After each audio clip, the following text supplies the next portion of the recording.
plenty of times. There was no deficit? No, there are no plenty goods were of, kept out. There are plenty. How many? Have you been to the crossing points? No. When were you last there at all? I've never been. You've never been? Well, am I not allowed to talk about it now? Has your kid ever been playing a song in the car around the house and you hear a piece of a song that reminds you of an old song that you knew when you were growing up because it's an actual sample of that old song? So you start singing and your kid looks at you and like, how do you know that? And they are stunned because they don't understand the origin of the song that they love. They don't realize their hot new song in their playlist. It's just a sample of something old. That's where we are today with ideas. A lot of times I'm looking around in politics, this whole Israeli thing, in as Christians, people think a lot of their ideas are brand new and that no one's ever heard them, that no one has ever investigated the very same thought. They think that they are the originator. Well, let me tell you, there ain't nothing new under the sun. People are creating these ideological remixes and have no idea where they come from. That's what we're going to be talking about today. I came across the comedian Dave Smith and Douglas Murray. They were on Joe Rogan's podcast and they were debating the typical, Israeli-Palestinian conflict. And there's something that I think is missing from this conversation as a whole. We're going to discuss that. And the same thing happened with Billy Carson and the Wes Huff big blow up. All of this stuff, we're talking about that today. What's up, everybody? I'm Quisha King. Welcome to the Quisha King Show.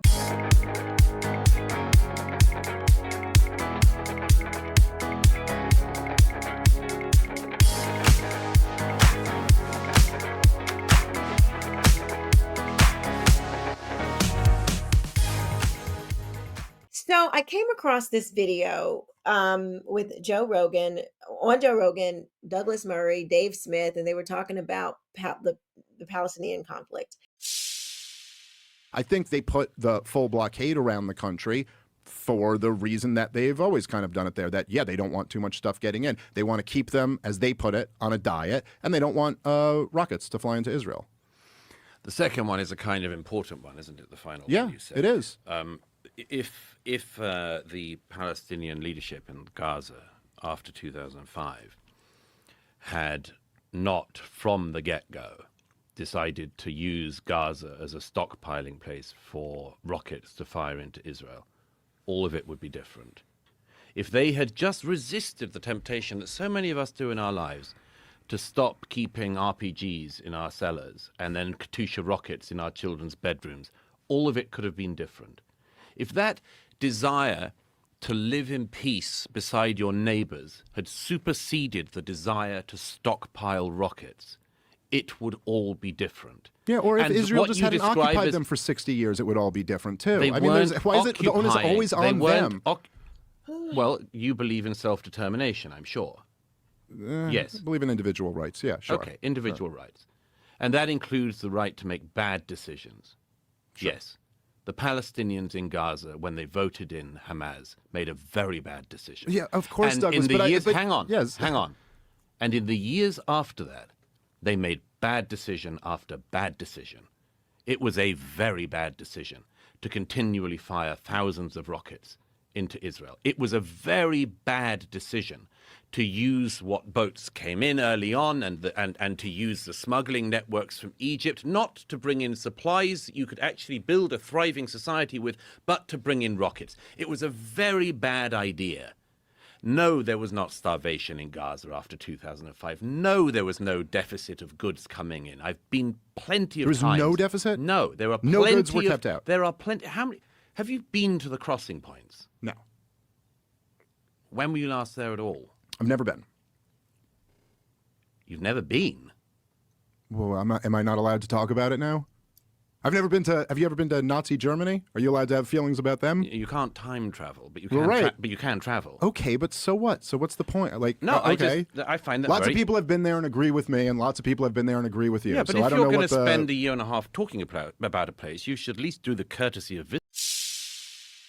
What Douglas is trying to communicate, in my opinion, is when you're digging for truth, when you're trying to figure out what exactly is true, and as we see more podcasters, more independent, media, people who are new to journalism, opinion people, political commentators like myself, you're in a new world. Like, there are ways to do journalism that are integral. They keep the integrity of the industry. There are ways to do media that keeps the integrity of media. There are ways to to research history that keeps the integrity of your research. And going to a region with so much history like Israel, like Gaza, would give you a better perspective. So when you're reading stuff, you can actually see if it lines up just by the geographical area. Let me prove my point. Remember this? That the Gospel of Barnabas, not to be confused with either the Epistle of Barnabas or the Acts of Barnabas, which are two apocryphal documents from the 2nd century, but the Gospel of Barnabas in particular, we know it's a forgery because it does things like in chapter 92, it says that Jesus spent 40 days on Mount Sinai, and then he came to the Jordan River and he walked to Jerusalem. But Mount Sinai is more than a week's journey away from Jerusalem, and neither Mount Sinai nor Jerusalem are close to the Jordan River. I have friends who are linguists, philologists, and historians. And when we look into these things and we talk with one another and we're discussing, we're constantly trying to falsify our theories, because that's what good history does. We're looking for the falsification. You don't go in, ideally, if you want to be a good historian, with trying to prove your original thesis. You go in and say, okay, what are the avenues that actually could disprove this? And then how do we engage with those in an appropriate and articulate manner? So question is, most of that is oral history, correct? Oh, it's all oral history, even the Bible. Okay, so when we're engaging with oral history, what methodologies are you using to confirm that the orality is accurate? Oh, man. Interrupt you there. The question is one of methodological analysis. So you have to have a method by which you can find either that something is falsifiable or that there are avenues by which you can show internal and external accuracy of credibility. You have these accounts, you're referring to them as eyewitness testimony. How are you going about verifying that as that? You see what I mean there? There are methodologies that are used to determine if things are true. There are actual, quote unquote, experts who have done the work, real work, to know if these things are true or not. You want to be responsible as this we're experiencing this renaissance, this new media landscape, this independent media, this transformation of society, or transitioning of society. You want to maintain the integrity of the information. Like, you should want to do that as you're utilizing your free speech. And then you become just like the left, where you are a postmodernist, where everything is subjective. It's just based on my feelings, and I think, and what um my historical records show. And here's one way you can know if you have stumbled upon the truth. The truth leaves clues. And the Bible tells us the truth makes you free. If you are coming across information and it keeps you bound, it's not truth. I would stake my life on that. For instance, if you are believing that the Jews run everything, or the Jews are controlling everything, or the Jews are the reason why everything is bad in your life, you're in bondage to Jews. You're you're in bondage. That is not freedom. If you're running around thinking about white people are all bad, you're in bondage. to white folks. If you are running around here thinking that your race is supreme and it is all good and it can do nothing wrong, you're in bondage to skin color, regardless of the side. Truth makes you free. Lies puts you in bondage. It's so easy to be the Monday morning quarterback because you look back and see that the decision that was made is wrong. You're going to do this as a parent. If you're not a parent already, if you are a parent, you know what I'm talking about. When in the moment you make the decision for your child, you think that it's the best thing to do. Years can go by and you're like, "Oh, that wasn't the best thing to do." These things happen. Like that is such a juvenile, immature way to look at life. This Dave guy needs to grow up. Oh, okay, fine. Well, then present a counter argument to it. But to just tell me I'm not allowed to talk about something because I'm not an expert. You're not allowed to okay, talk fine. Well, about you're it. not I've an said expert, so you repeatedly, shouldn't you're talk talking about about it. it You now. haven't been there. Yeah, I know. But you keep. Oh, this is another thing that pisses me off. Oh, well, you're saying we shouldn't talk about it. I mean, and Candace does this. And all of them do this. What did they do? Send out a memo or something? It's so stupid. Oh, well, you know that group that we're not allowed to talk about? Yeah, Heifer, I'm watching you. I'm listening to you not talk about it.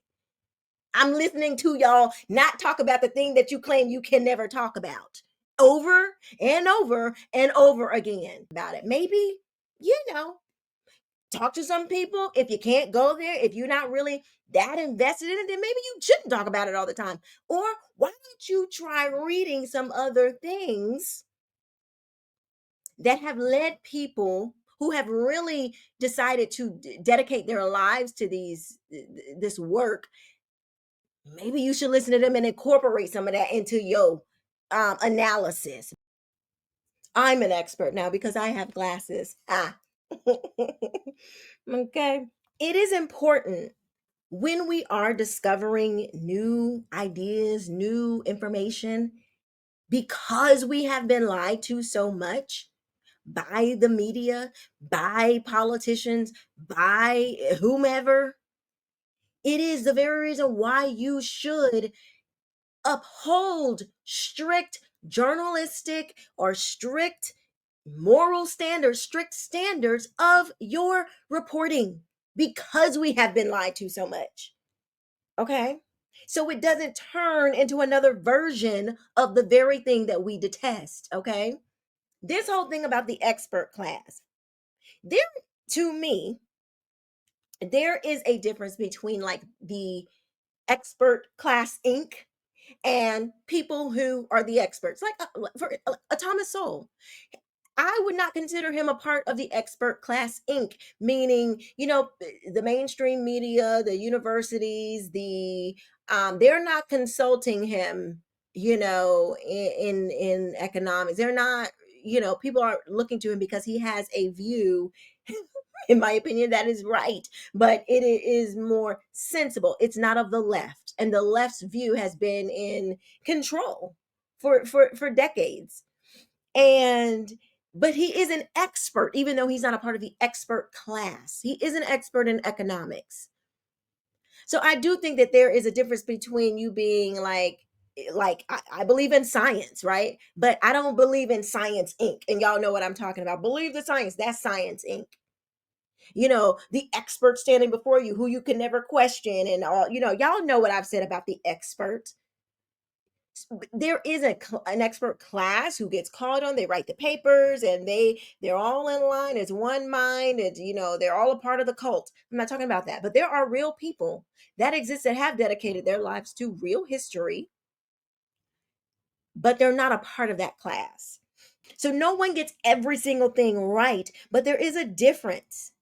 And there should be a rubric that we use to measure if this person is a good journalist or a bad journalist. If their evidence, if their reporting is legitimate, how we scrutinize it. There should be a standard to how we determine if we should take you as credible.